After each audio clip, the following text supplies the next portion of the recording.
Voilà, un peu partout au milieu, de façon à ce que la pâte thermique vienne s'étaler bien propre.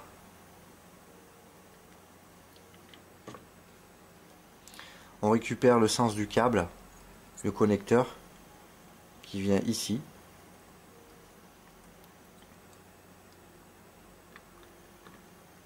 Hop, on se met dans les emplacements vis. Bon, c'est un système un peu bizarre, mais bon, voilà, normalement c'est pas trop comme ça, mais voilà quoi. Parce que bon, pour serrer en croix, ça va être galère. Et du coup, ben on vient, on serre en croix, de façon à ce que la pâte thermique vient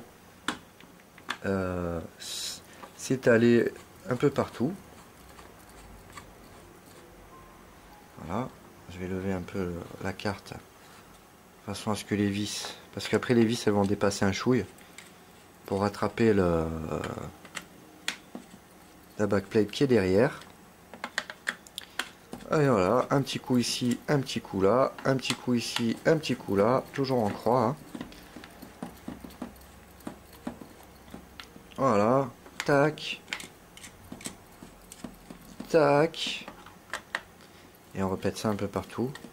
Une fois qu'on voit que on n'est pas loin du serrage max, comment on le voit, ben, c'est-à-dire que en fin de course des vis sur la carte mère, vous voyez, la vis elle est plus large que le pas de vis où on visse, donc ben, on peut commencer un petit peu à serrer à fond et en croix, hein, un bout de chaque côté. Du coup la pâte thermique qu'on a mis va venir s'étaler toute seule.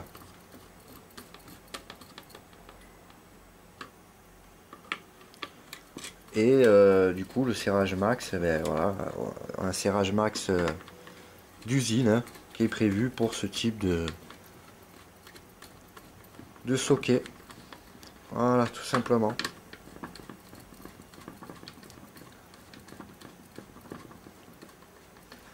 Et voilà, pas besoin de forcer comme un âne. Une fois qu'on a fait un tour à fond, il est à fond tout simplement. Donc on fait un contrôle, merde, je sais pas si vous voyez, voir que la pâte thermique ne déborde pas trop.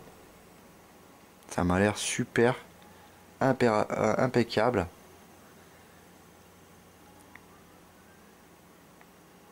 Voilà. Et du coup, pâte thermique, processeur, plus pont sud, pont nord. Le pont sud, par contre, c'est une technique. Enfin, je me suis pas renseigné là. C'est collé, c'est collé. Je sais pas. Peut-être j'en ai un autre. Il me semble que je dois en avoir un autre de la même taille, mais avec les clips, avec les clips quoi. Du coup, maintenant, ben voilà, le truc, on sent que voilà quoi, c'est super. Super. Donc ben, je vais passer au montage dans le boîtier. Reconnecter les disques durs, enfin il n'y en avait qu'un. Lecteur DVD. Remettre l'alimentation, remettre le boîtier. Qu'est-ce que j'oublie? Ah ben on va faire la carte graphique en attendant. Donc ça c'est bon. Carte mère nettoyée, optimisée avec une nouvelle pâte thermique et tout le tintouin. Et donc là, ben, on refait pareil. Hein. Donc j'avais le ventirad d'un côté, avec son système de ventilation. Voilà, tout simplement. Et du coup, la fiche, elle était là-bas. Donc on va y aller plutôt comme ça. Voilà. Tac, tac. Hop, hop. Là, il y a du jeu, là, il y a du jeu. Ok, ok. J'avais trois petites vis. Trois petites vis, trois petites vis. Hop là. Comme ça. 1, 2, 3. Yes. Trois petites vis à mettre. C'est des mini vis, hein. Putain, c'est le bordel. Il est où mon petit tournevis? Tout petit tournevis. Donc ça il faut le tenir en main parce que avec l'éclipse le truc il est pas à sa place. Du coup quand on veut visser ben, on est à 3 km et c'est la crise. Donc ben voilà hein, tout simplement première vis. Je crois que j'ai un embout assez gros là. Un trop gros. Trop gros mon petit. Où es-tu passé, petit embout?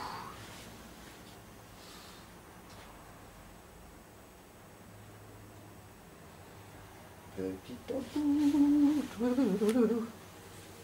Un tout petit. Celui-là, il doit être bien celui-là. Voilà, donc prendre l'embout qu'il faut, hein, ça je vous apprends rien. Hein. Du coup, ben hop, on se met dans l'empattement prévu, on commence à serrer, on prend les deux autres. Enfin une par une parce que deux d'un coup c'est galère. Allez, parce que vous voyez elles sont tellement fines que c'est compliqué. Il faut avoir des doigts de fée. Même une pince à épiler des fois. Ok, on prend la dernière.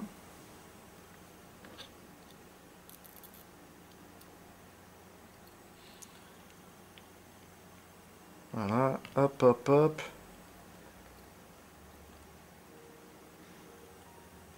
Et on commence à venir serrer tout doucement parce que c'est du plastique qui a quelques années et voilà, une fois qu'on sent la vis qui force, c'est pas la peine de forcer comme un taré parce que vous allez tout casser.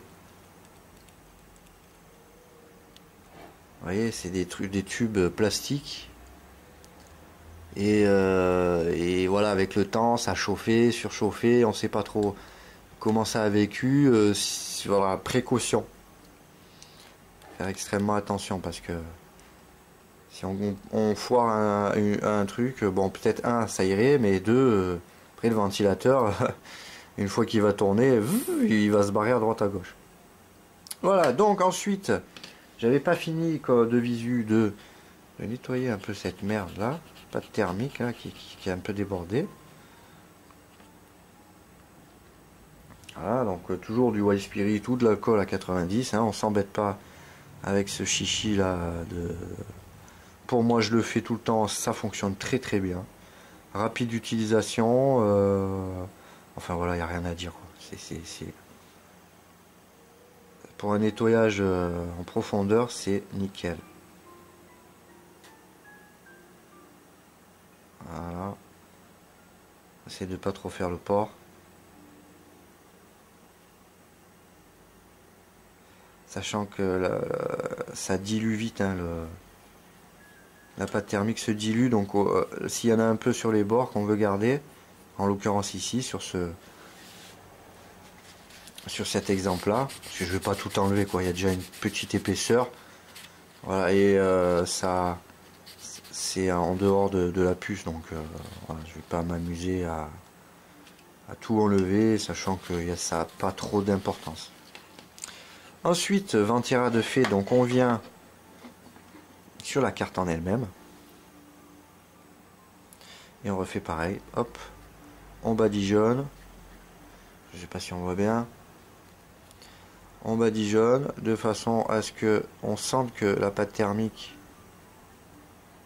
tout simplement se dissout, au lieu qu'elle soit rigide devient liquide et molle. Hop, et on aspire comme ça tout doucement avec le coton-tige. Une fois qu'on voit qu'on étale la pâte thermique, au lieu de l'enlever, on change de coton-tige, hein, ça veut dire que le coton-tige est plein et du coup on étale au lieu d'enlever, donc c'est pas la peine, hein. On change de coton-tige, tac, on en prend un propre, on imbibe à peine le coton-tige d'alcool pour refaire une deuxième passe, et avec l'autre côté on vient enlever les dernières saletés qui puissent se trouver tout autour de la puce. Vous voyez, encore, il y en avait encore un peu. Et bon, si on n'est pas sûr ou qu'on veut un travail optimal, on recommence. On prend un nouveau coton-tige et cette fois on le trempe plus et on vient nettoyer, gratter avec un coton-tige tout autour de la puce, sur la puce, partout. Voilà quoi. Je vous passe les détails. Et du coup, on a une puce nickel. Nickel chrome. Donc, il me reste 3 minutes sur la caméra. Donc, je vais y aller vite pour mettre cette pâte thermique. Donc toujours pareil, hein, on se munit d'un tube, pâte thermique, on vient au milieu, on fait une petite noisette. Voilà, si on en a trop, par exemple, parce que c'est vrai que c'est pas évident avec les gros embouts de seringue. Si on voit qu'il y en a un peu trop, la seringue, on tire le tube vers derrière, du coup ça aspire le trop de pâte thermique. Surtout pas venir avec un tournevis essayer d'enlever le plus gros, un coton-tige, du coup ça fait des fils, on en met partout. On vient, on récupère l'emplacement propre. Tac, attention au connecteur, à pas le laisser à droite à gauche encore. On appuie légèrement, mais pas à fond pour le maintenir, ou on peut appuyer sur la structure, mais bon.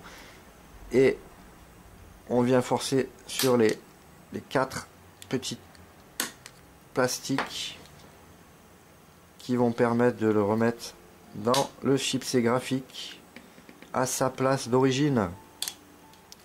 Et voilà, une fois qu'on a entendu tous les claques, on vérifie que tous les bouts sont sortis derrière, vous voyez, hop, et du coup on ventira à sa place. Et voici pile poil, il me reste 1 minute, donc merci à tous, et je vous reprends une fois tout monté dans le PC, nettoyer un petit peu là la poussière, faire un truc plus ou moins propre, aspirateur, tout ça, et le temps de transférer copie-colle sur le bureau, de la SD de la caméra, supprime, et je reviens à vous tout à l'heure. Ciao ciao ciao.